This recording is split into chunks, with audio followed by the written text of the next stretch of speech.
untuk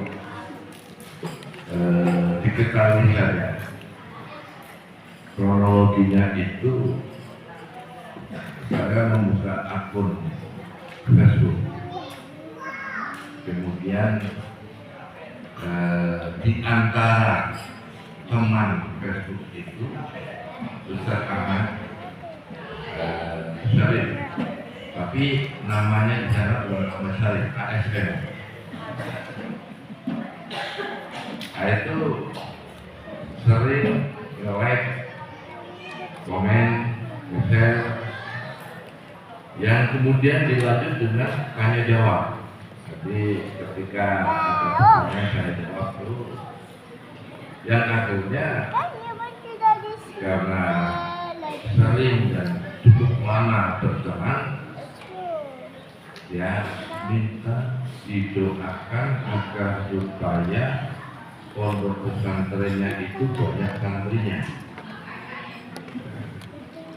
Ya saya doakan, tapi rupanya kurang marem, kurang kuat.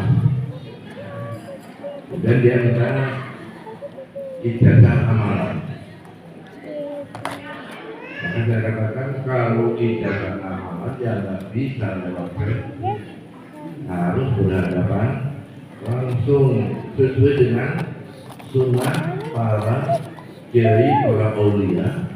Ketika menerima ilmu yang akhirnya bersambung pada kanjeng Rasul Sallallahu Alaihi Wasallam itu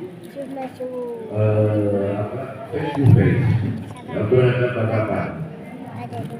Nanti kepada sahabat, sahabat kepada tabiin, tabiin kepada tabiin, dan terus itu yang kemudian disebut dengan ilmu bersama. Hadirin-hadirat rahimakumullah, kemudian bagaimana kalau ada orang baca buku atau browser di Google, apakah kemudian itu tidak sah? Hanya keberkahannya. Masa Google mau ngasih berkah? Atau yang lebih penting lagi, ketika ada hal-hal yang kurang paham, bagaimana kita bertanya? Karena pengalaman batin rohani masing-masing akan berbeda. Nah, itu yang kemudian dijawab secara berbeda juga oleh para guru yang kita pernah berhadapan. Nah, itulah makanya kemudian alhamdulillah setelah saya minta untuk tidak lewat Facebook direncanakan, tapi semua ini juga karena kehendak Allah Subhanahu wa Ta'ala. Walaupun kita berencana, bahkan sudah punya persiapan yang maksimal, misalnya, kalau Allah tidak berkehendak nggak sampai. Ini saja hampir nggak sampai, tapi alhamdulillah Allah memberikan taufik. Ini tentang taufik, saya ingin bergerak tentang taufik dulu. Biasanya para ustaz, para ulama itu mengakhiri ceramahnya wabillahi taufik wal hidayah.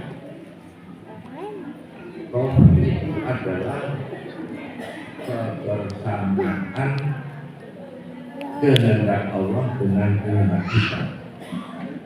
Jadi ketika kehendak Allah, ketika kehendak kita tidak dibersamai oleh kehendak Allah, tidak akan jadi. Jadi ada kebersamaan. Kemudian hidayah itu potensi atau petunjuk. Maka yang tepat kita mengucapkan semoga Allah memberikan hidayah taufiqiyahnya kepada kita. Allahumma rzuqna hidayatan taufiqiyah. Tapi ya sudah menjadi tradisi billahi taufiq wal hidayah, ya betul saja. Hadirin hadirat rahimakumullah. Jadi kalau supaya lebih jelasnya tentang potensi ini, saya ingin menyampaikan bahwa potensi atau hidayah dari Allah itu ada 5 tingkat. Ada yang disebut dengan hidayah nabatiyah, potensi berkembang biak, atau kemampuan untuk berkembang biak, potensi biologis. Hidayah nabatiyah ini oleh Allah Subhanahu wa taala dianugerahkan kepada seluruh makhluknya. Bukan hanya kita manusia. Binatang pun berkembang biak. Tanaman, ya, jadi flora fauna itu berkembang ya karena ada hidayah nabatiyah dari Allah Subhanahu wa taala, atau bisa dikatakan potensi biologis atau kemampuan berkembang biak. Tingkat kedua, hidayah dari Allah disebut dengan hidayah harfiah, potensi instinktif, kemampuan untuk berinsting. Nah ini yang diberi hidayah ini seluruh makhluk kecuali tanaman. Hewan itu kalau lapar dia cari makan. Tapi kalau tanaman kelaparan nggak bisa cari makan karena memang tidak diberi makan.